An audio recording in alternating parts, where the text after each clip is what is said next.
राधे राधे। जय श्री कृष्ण। अगर किसी की भाग्य रेखा कहाँ होती है? ये जीवन रेखा होती है ना। जीवन रेखा के बगल से जो रेखा सीधे ऊपर जाती है ना, शनि पे जाती है, किसी के सूर्य पे, किसी पे बुध पर्वत पे।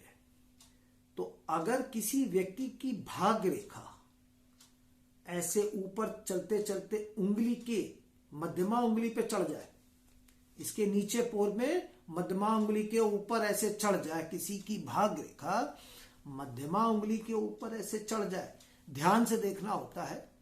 कई बार कोई छोटी रेखा भी भाग्य रेखा के रूप में होती, वो उंगली पे चढ़ जाती है। इसमें अच्छा नहीं मानते। इसकी दो चीजें हैं जो बहुत खराब होती है। पहली क्या चीज है? वो जो भी काम करता है, जैसे कि उसका खेत है या उसका कोई व्यापार है, जब वो काम करता है शुरुआत तो अच्छी होती है, लेकिन उसके कंट्रोल से बाहर हो जाएगी चीजें, उसके कंट्रोल पे नहीं रहेगी।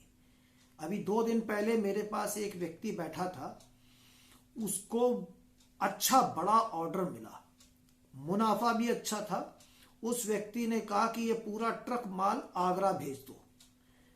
चालान बन गया, बिल बन गया, सब कुछ हो गया, गाड़ी पूरा ट्रक चल गया, मथुरा तक गाड़ी पहुंची। अब वो कहता मुझे आगरा में नहीं चाहिए, ए फॉर आगरा की जगह गलती से कह दिया, अब उसको अलवर भेजिए राजस्थान। बिल्कुल यूपी स्टेट से दूसरा स्टेट हो गया। तो व्यक्ति बहुत मेहनत करता है, लेकिन उसके कंट्रोल में चीज नहीं हो पाती। उसकी प्लानिंग में कोई कमी नहीं है, उसको डीलिंग में मुनाफा में कोई कमी नहीं है। अब दूसरा व्यापारी करता है, मैं तुमसे 100 बार काम कराया, एक गलती हो गई, ये अब आप देखो एक्स्ट्रा पैसा नहीं मिलेगा।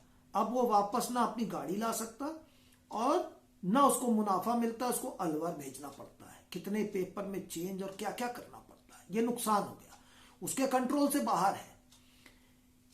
कुछ लोग जो खेती करते हैं, सब कुछ अच्छा होता है, लेकिन अंत में चीजें उसके कंट्रोल से बाहर हो जाती है। ये नहीं कि सभी के साथ हो रही है। मैं नेचुरल कैलामिटीज की नहीं कह रहा हूं, जो आपदा आती है, जैसे बाढ़ आ गया, बारिश ज्यादा हो गई या पानी कम आया, तो सभी किसानों, सिर्फ उस व्यक्ति के साथ में कोई ना कोई ऐसी अनहोनी हो जाएगी, जैसे कीड़े लग जाना या कोई भी ऐसी अनहोनी हो जाएगी, जो आखिरी मौके पे सब खराब, नुकसान। जिस किसी व्यक्ति के भाग रेखा मध्यमा उंगली पे चढ़ जाती है, सबसे पहली चीज है कि उसके हाथ से कंट्रोल खत्म हो जाता है। वो सोचता कुछ है, होता कुछ है। अगर वो कोई जुलूस में लेके जा रहा है तो वो उद्देश्य सबको बताएगा शांति से रहना, लेकिन थोड़ी देर में ही कुछ ऐसी घटना होगी, शांति भंग हो जाएगी और सब कुछ खराब हो जाएगा, और वो ऐसे सर पकड़ के माथा बिल्कुल पीटता रह जाएगा और अंत में पुलिस थाने के अंदर बंद होगा। दूसरी कमी क्या होती है इसकी? ऐसा व्यक्ति के पास सोना बहुत इकट्ठा होता है, गोल्ड। कितने भी अच्छी शिक्षा उसने दे रखी होगी अपने बच्चों में, लेकिन वो बंटवारा नहीं कर पाएगा। अंत समय में उस सोने को लेकर के भयानक युद्ध मच जाएगा उसके घर में। सब एक दूसरे के जान के लाले, क्योंकि हर पिता क्या सोचता है कि मेरा वंश बढ़े। वो जीवन भर यही तो शिक्षा देता है, तुम लोग साथ रहना, अलग अलग हो गए तो लकड़ी तोड़ने में आसानी होती, गट्ठर बना रहेगा, तुम लोगों को कोई भी नहीं तोड़ पाएगा। ये सारी शिक्षा रहेगी, लेकिन उसके कंट्रोल से बाहर, वही कंट्रोल हाथ से निकल जाएगा और सारे बच्चों के बीच में भयानक दुश्मनी। तो आप भी अपनी हथेली देखे, कहीं आपकी भाग्य रेखा ये मध्यमा उंगली के ऊपर तो नहीं चढ़ के जा रही है। अगर ऐसा चढ़ के जा रही है तो घबराने की जरूरत नहीं है। इसका पूजन होता है, पूजन होने से इसके दुष्परिणाम ठीक हो जाते हैं। फिर सोना भी इकट्ठा होगा, काम भी बढ़ेगा और कंट्रोल में होगा। हर चीज का निवारण होता है, हर चीज का।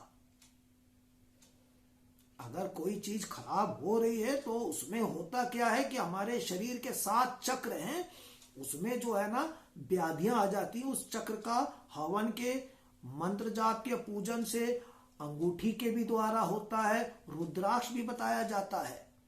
कोई भी अगर चाहे कि मैं कौन सी अंगूठी पहनूं, आपको परामर्श शुल्क देना पड़ेगा। हम आपको जो बताएंगे कि ये अंगूठी पहनिए, आपको देखिए कितना फायदा होता है।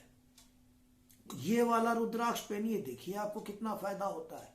लेकिन वो हमें ज्योतिष के तरीके से निकालना पड़ता है, आपके ग्रह के चाल। हम ज्योतिष का फल नहीं बताते, हम हस्तरेखा का फल बताते हैं।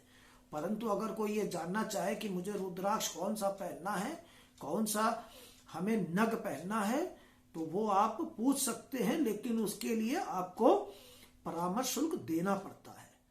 राधे राधे, जय श्री